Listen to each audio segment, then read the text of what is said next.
Hello everyone, welcome to CLAT prep. आज है 9 अगस्त 2024 और जैसा कि आपको पता है कि हम डेली न्यूज़ एनालिसिस करते हैं और उसके बाद 20 क्वेश्चंस की प्रैक्टिस भी करते हैं। तो चलिए उसी सीक्वेंस को कंटिन्यू करते हैं।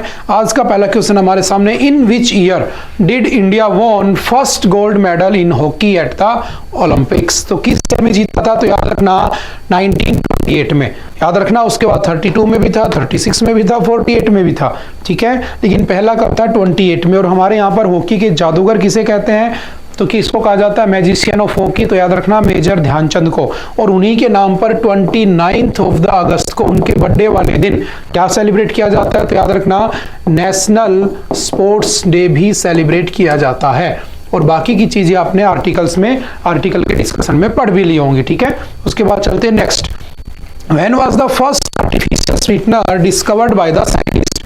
पहली बार आर्टिफिशियल स्वीटनर कब डिस्कवर किया गया था? तो ये भी हमने आर्टिकल में डिस्कस किया था आज के में। तो कब किया था? तो सिंपल याद रखना 1879, यानी कि option number B is the right answer. क्या होता है आर्टिफिशियल स्वीटनर? एक ऐसा प्रोडक्ट जो आपको आर्टिफिशियली क्या हो, मीठा हो, कहने का मतलब, ठीक है। हालांकि वो कार्सिनोजेनिक भी हो सकता है। लास्ट ईयर हमने एस्पार्टेम को कार्सिनोजेनिक भी अनाउंस कर दिया था, ठीक है। ये दो चार बातें ध्यान रखना, ठीक है। कब ढूंढा गया था इसको? 1879 के अंदर। नेक्स्ट कौन सा है? Which of the following river is the second largest tributary of the Ganga?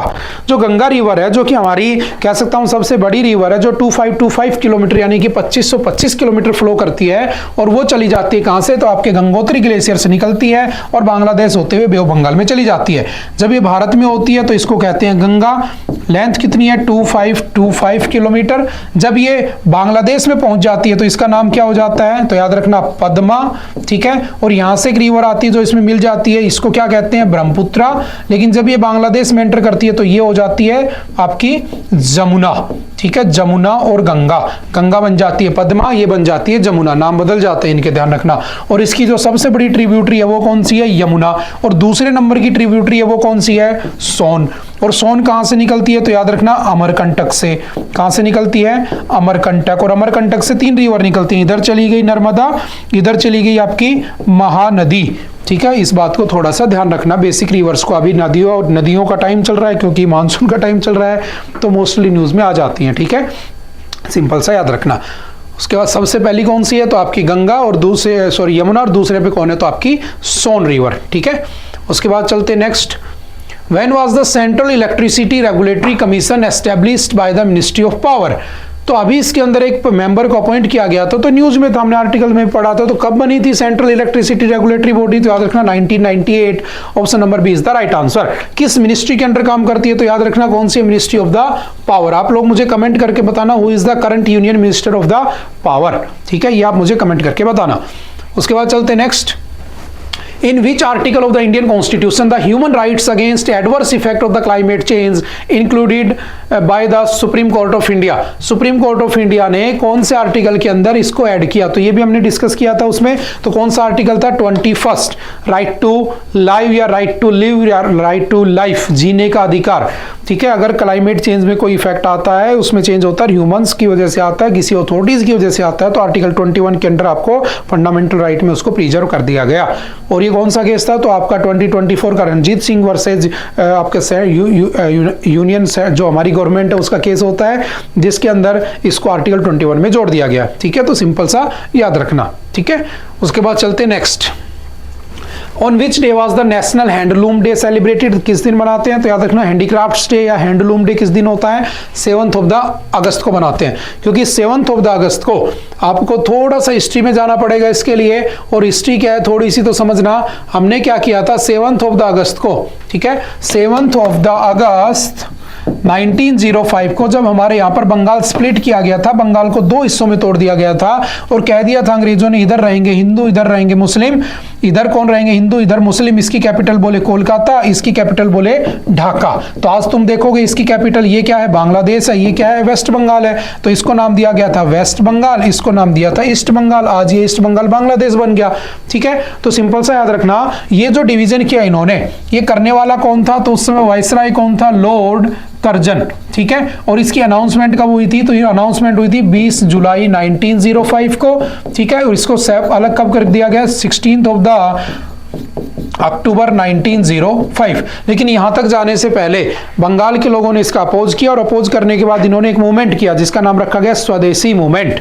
क्या नाम रखा गया? स्वदेशी मूवमेंट। इन्होंने क्या किया, जो हमारे इंडिया के जो बने हुए प्रोडक्ट थे उनको क्या किया, प्रमोट किया। ठीक है, स्वदेशी मूवमेंट, यानी कि ब्रिटिश गुड्स एंड सर्विसेज को बॉयकॉट कर दिया।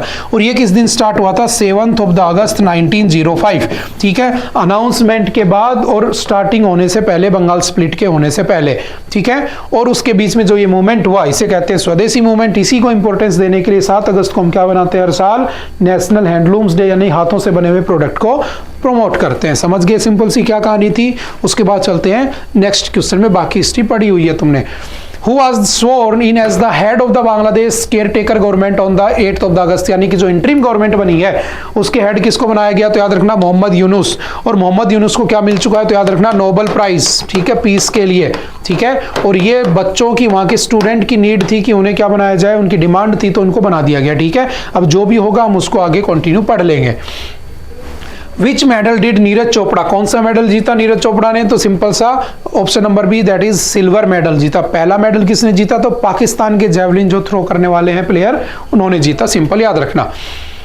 Who won the gold medal in the men's javelin throw, तो किसने जीता? तो वही क्वेश्चन आ गया, कौन सा? अरशद नादिम।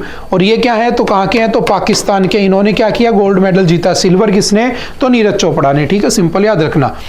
उसके बाद है विच medal did India's men's hockey team win at the Paris Olympics 2024, कौन सा मेडल जीता? And who scored both goals in their 2-1 victory over Spain, किससे जीता? स्पेन से जीता। कितने से? 2-1 से जीता। दोनों के दोनों गोल करने वाला कौन था?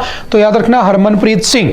तो हमने ब्रॉन्ज मेडल जीता, और हरमनप्रीत सिंह कौन थे? जिन्होंने दोनों गोल किए थे। तो simple option number C is the right answer.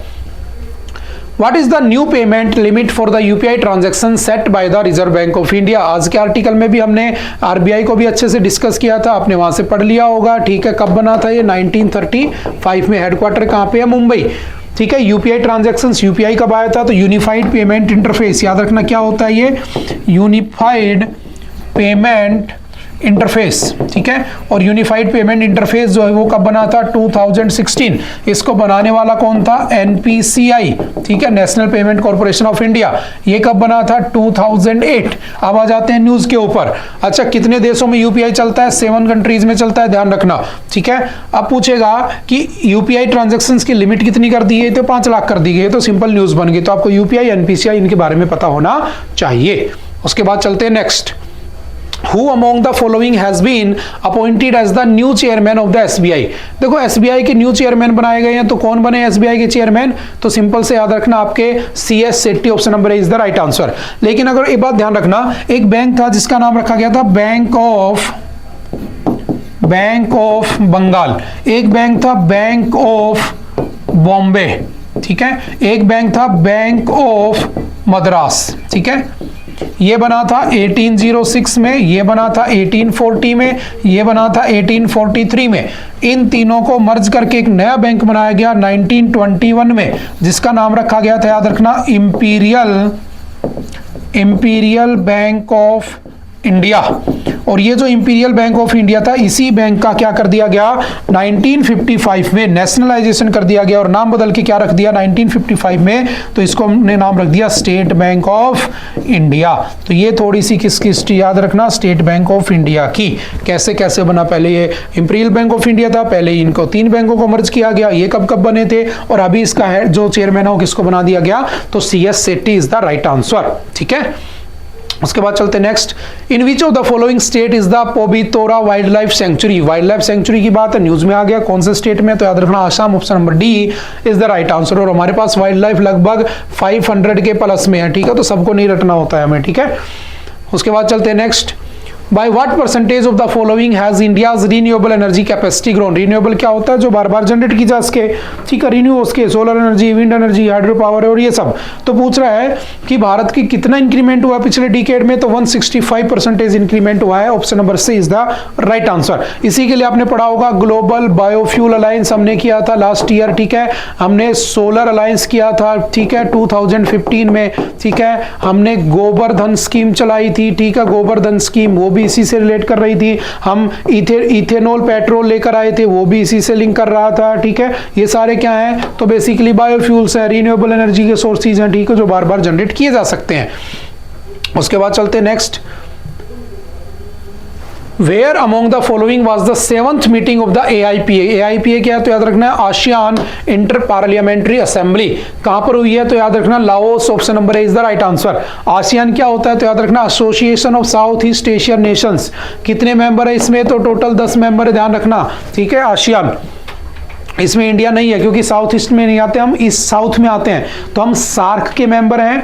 ठीक है, हम आसियान के मेंबर नहीं है, इसको थोड़ा ध्यान रखना। ठीक है, उसके बाद है which countries have launched the first satellite constellation network to compete with the Starlink. तो किसने लॉन्च किया, तो सिंपल याद रखना आपका कौन हो सकता है इनमें से, चाइना। ठीक है, वो स्टारलिंक को compete करना चाहता है और कुछ नहीं है। ठीक है, सिंपल वन लाइनर याद रखना। Which of the following ministries has issued guidelines for the transportation of the living human organs for the first time?